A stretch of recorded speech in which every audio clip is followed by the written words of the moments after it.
Welcome back.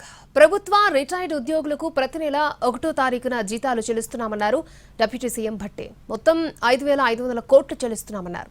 కేంద్ర ప్రభుత్వ ఉద్యోగులు, చాలా రాష్ట్రాల ఉద్యోగులకు 10 ఏళ్లకు ఒకసారి వేతన సవరణ ఉంటుంది. మన రాష్ట్ర ప్రభుత్వం ప్రతి 5 ఏళ్లకు ఒకసారి వేతన సవరణ చేస్తుందని తెలిపారు. ప్రతి నెల రాష్ట్ర ప్రభుత్వం ఉద్యోగులకి జీతాల రూపాయన మరియు రిటైర్డ్ ఉద్యోగుల పెన్షన్ రూపాయన మొత్తం 5,500 కోట్లు 1వ తారీఖు నాడు చెల్లిస్తున్నాం అధ్యక్ష.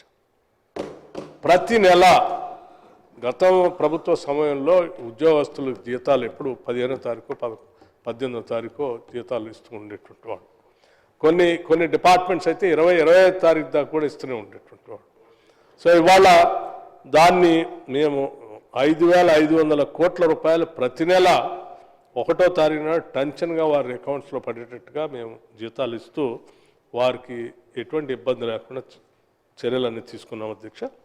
దేశంలో కేంద్ర ప్రభుత్వ ఉద్యోగులు మరియు చాలా రాష్ట్రాల ఉద్యోగులకి 10 సంవత్సరాలకు ఒకసారి వేతన సవరణ ఉంటే మన రాష్ట్ర ప్రభుత్వ ఉద్యోగులు ప్రతి 5 సంవత్సరాలకు ఒకసారి వేతన